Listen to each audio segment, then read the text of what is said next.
Hello everyone, it's Diego from the Great Stuff Crew. Welcome back. I am making a new video here, and this video I want to sort of mix it up from the last list that I did. Let's talk about my website, as I have one. It is www.epl.ca/GreatStuffDiego. Now, if you go to this website, you'll see that I've put up my top 5 things of all time, or maybe just this time. And one of the books on there is China Miéville's The City and the City. It is this book right here. And I thought to myself, it's not just enough for me to just sort of write that I like the book and hope you trust me on it. I should actually sort of talk about it. So I'm not going to talk about the entire list. I just want to devote a little chunk of time on this one book and try to sell you on it because, frankly, I think you will be amazed by it. So, for this video, let's talk The City and the City. So let's talk about China Miéville. He is a bit of a firebrand in the genre community. He's what's known as an anti-Tolkienist. Now when I say this is not a slam towards J.R.R. Tolkien and his Lord of the Rings works, it's really sort of about all the work that's followed Tolkien in these fields. Miéville stands for that when you're writing these genres in which anything can happen, you have so much magic and possibility and potentiality that again, anything could happen. Why are we so set on existing in these ruts that exist in the genre? Why is it if you have like an elven character, as an example, that they have to be very haughty and classy and almost kind of Aryan in their behavior, and dwarves have to be these drunken degenerates, and hobbits or halflings will have that same kind of limitation sort of put on them? And he really sort of set out to work counter to that and actually try to create sort of new ideas and add some three-dimensionality to his non-human characters. First novel he did that for is a fantastic book by the name of Perdido Street Station. And he's followed up with a lot of other great books, some of them more realistic than others. You have The Iron Council, The Scar, Embassy Town, Kraken, to name a few. There's a fantastic book for teens he's written called Unlundone, which is amazing in its own right for completely different reasons than The City and the City. And I will talk about it, maybe, but not today, because I do want to talk about The City and the City.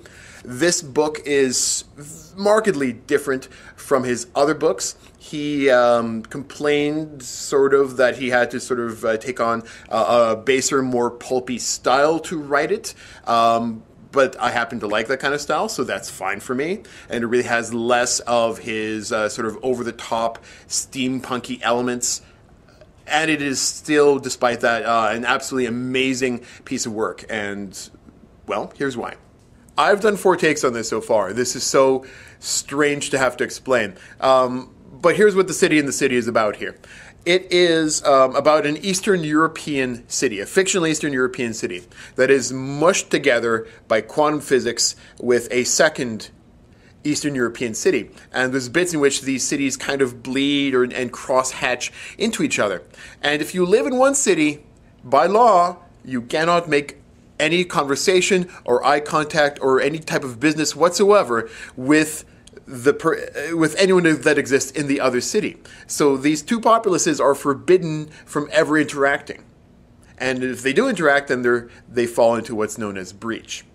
Now what happens is, one morning, a certain body is discovered in one city, and when the homicide detective investigates, he discovers, oh dear, this belongs to the other city. And that's where the book starts. As kind of a fun aside, the book that I really loved prior to The City and the City was The Yiddish Policeman's Union, which is also a police story that occurs in an alternate timeline where World War II turned out differently. So I think I just really enjoy alternate timeline police stories. Now, maybe it's just me, and maybe it's just because when I'm shooting this video, we're kind of wrapping up the 2014 Winter Olympics and all that business in Sochi. But what I see here is I see just a very profound and very deep and pliable metaphor happening here. The very easy metaphor to take from this is Berlin, circa the Cold War. You had West Berlin and East Berlin that were divided. And yes, that's a very, very easy way to sort of read what Miéville's putting down there. But I think it goes a bit further than that, actually. In Eastern and Western Berlin, you weren't walking by the other half of the city all the time and pretending they weren't there. No, this happens in different situations. It really depends on who you are and perhaps even how equal you think you are. But I would challenge you to think about how, especially if you're white, how you deal with visible minorities or First Nations people, or if you're affluent enough, how you approach the homeless. Or your opinion on, let's say, homosexuality. Taking it back to Sochi, I mean, we recently had the mayor of Sochi, say with a straight face that there are no homosexuals in Sochi whatsoever.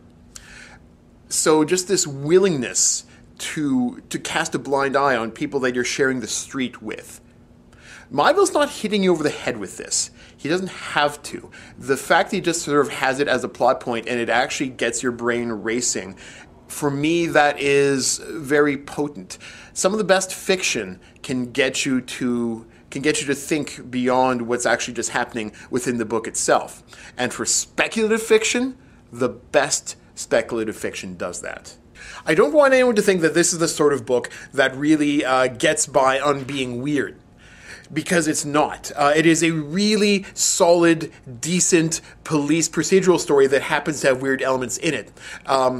Things don't happen because lights rip open the sky and weird things fall out or anything like that. Things happen in this book rather because people put stuff together, or they figure something out, or people take action, or they panic and make bad decisions. It is a really classic police story with, again, weird trappings in it. And like I like to tell people once in a while, when it comes to this book, what it does that I've never really seen in any other book is it has a really gripping, exciting foot chase. How many books have you ever read that have a really exciting foot chase in it, for Pete's sakes? The City and the City does. It's just truly that exceptional. And that is The City and the City. And it's an exceptional book. I really do think you should be reading it. If you're a big L literature fan, do it. Absolutely do it, because it's got enough going for it, and it's actually quite clever, and I think you'll find that you're right in it. If you're more of a traditional genre fan, it's going to subvert your expectations, but stick with it. Myville is doing something unbelievably clever here, and it is well worth your time. And hey, if you've read it, or if you are another Myville fan, or have some dispute, or if you just know of some other good sort of alternate reality cop story, I want to hear from you. Whoop. It's at Great Stuff Diego if you want to reach me on Twitter. Usually the best way to have a conversation with me if we're not face to face, and I would want to hear from you. So, thank you all for watching. I'm Diego from the Great Stuff crew. Russian Garage Punks, bring it, bears.